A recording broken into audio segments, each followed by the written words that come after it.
매일 성경 묵상을 돕는 해설 가이드입니다. 안녕하세요. 묵상 코치입니다.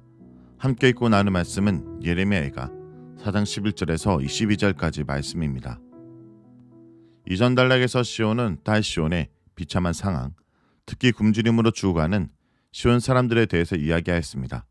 시인은 갓난 아기들과 아이들, 어른들, 부귀한 자들과 부녀들에 이르기까지 모든 사람의 비참한 상황을 생생하게 그려냈습니다. 그리고 11절에서 22절에 시인은 이 모든 일의 원인을 밝히며 다시 여호와께 탄원합니다. 11절에서 12절은 시온에 대한 하나님의 심판입니다. 11절에서 다시 시온에 임한 재앙이 하나님의 진노의 심판이라 고백합니다. 시인은 예루살렘의 멸망을 심판의 완성으로 해석합니다. 하나님이 소돔을 심판하신 것처럼 시온에 불을 지르시고 그의 기본 토대를 삼켜버리셨습니다. 즉 하나님이 시온을 완전히 파괴하셨습니다. 시인은 계속해서 시온에 내린 재앙이 하나님의 심판이라는 사실을 강조합니다. 실제적으로는 바벨론이 불을 지르고 파괴한 것이지만 시인은 이 모든 것을 하나님의 심판으로 해석합니다. 12절에서 시인은 대적과 원수들이 예루살렘 성문으로 들어갈 줄을 세상의 모든 왕들과 백성이 믿지 못했다고 합니다. 시인은 모든 왕들, 모든 땅에 거하는 사람들이라는 표현을 사용하여 아무도 믿을 수 없는 상황이 벌어졌다는 것을 강조합니다. 예루살렘 성읍이나 성문은 예루살렘 거민들을 지키는 것이 아닙니다. 하나님이 방패이시고 도움이시고 전사이기 때문에 하나님의 허락 없이는 그 누구도 절대 침입할 수 없습니다. 이것이 시인의 신앙이며 하나님이 이스라엘 백성에게 계속해서 하신 말씀입니다. 우리는 흔히 세상의 풍조의 공격을 당하고 다른 종교가 공격하고 불신자들이 공격하여 교회가 약화되고 망할 것이라고 말합니다.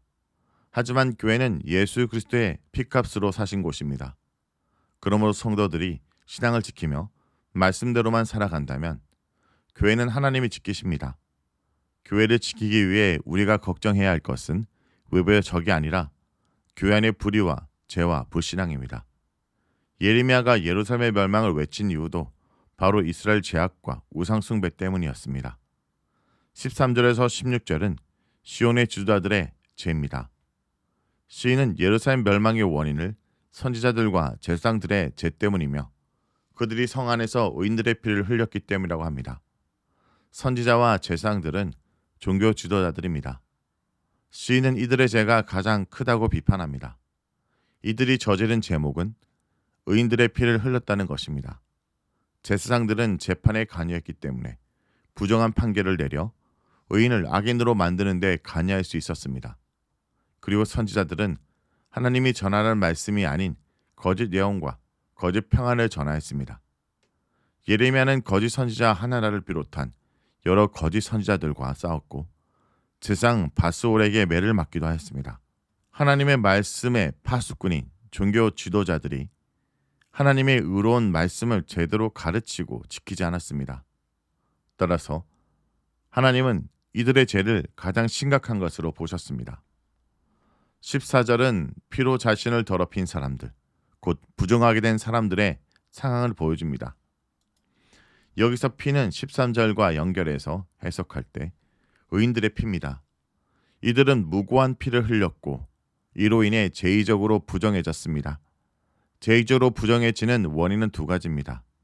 죄의적으로 부정하다고 규정된 것을 만졌을 경우와 죄를 지었을 때입니다. 여기서는 의인을 죽인 죄로 인해 종교 지도자들은 하나님 앞에 부정해졌습니다.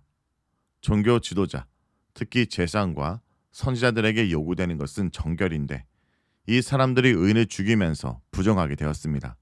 그리고 그들은 이제 더는 하나님 앞에 설 수 없게 되었습니다.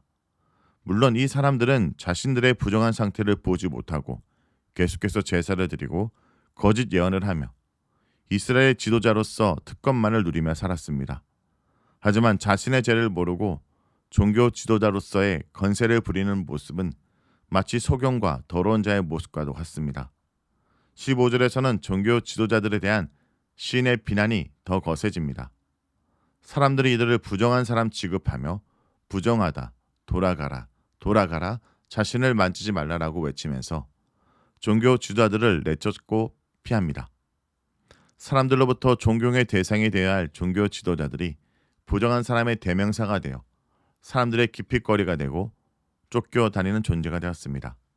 그리고 그들이 그 땅에서 도망하여 방황할 때도 이방인들은 자신의 나라에 그들이 거하지 못하게 내쫓습니다. 16절에서 시인은 지도자들이 비난과 조롱을 받게 된 것이 여호와 때문이라고 설명합니다.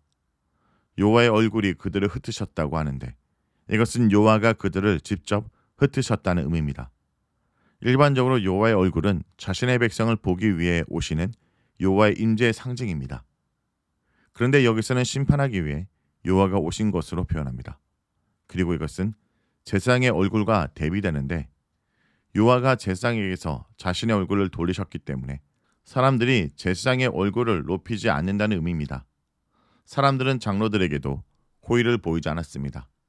하나님의 외면을 받은 제사장과 지도자들이 사람들로부터도 외면받게 되었다고 시인은 비판합니다.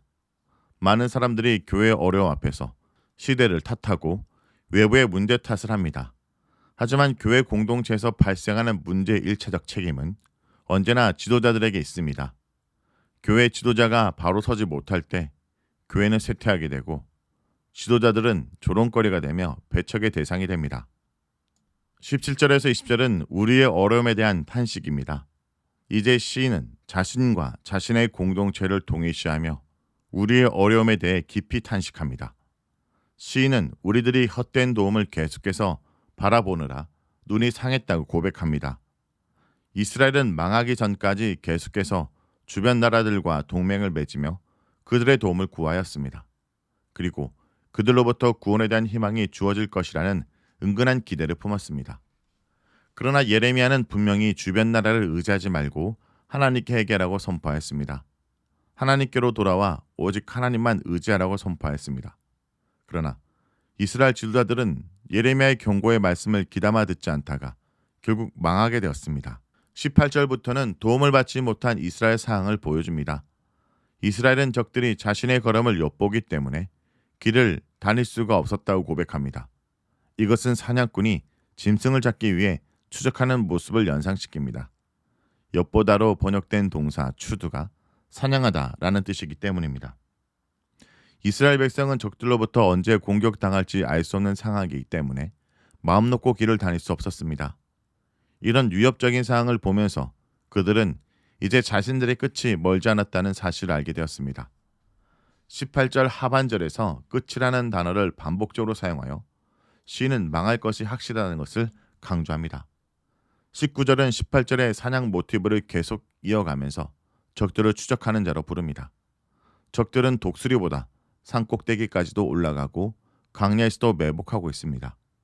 이들은 이스라엘 자손들이 도망하지 못하게 모든 곳에서 철저하게 추적합니다. 20절은 이런 적들의 추적에 우리의 콧김, 즉 여호와의 기름 부음을 받은 자도 함정에 빠지게 되었다 합니다. 우리의 콧김은 우리의 생명의 숨결이라는 의미로 이스라엘에서 가장 중요한 자라는 뜻입니다. 적들이 여호와의 왕국을 완전히 무너지게 하였다라는 것입니다. 이렇게 하나님 대신 왕과 외세를 의지하던 이스라엘은 철저히 멸망당하게 되었습니다. 21절에서 20절은 딸 에돔에 대한 심판입니다. 이 단락은 에돔의 심판을 선언합니다. 시인은 에돔에게 즐거워하고 기뻐하라고 말하는데 이것은 에돔에 대한 비꼬미입니다. 곧 너희에게도 멸망이 임할 것이라는 말입니다. 취하여 벌거벗으리라는 에돔이 무력하게 수치를 겪게 될 것이라는 뜻입니다.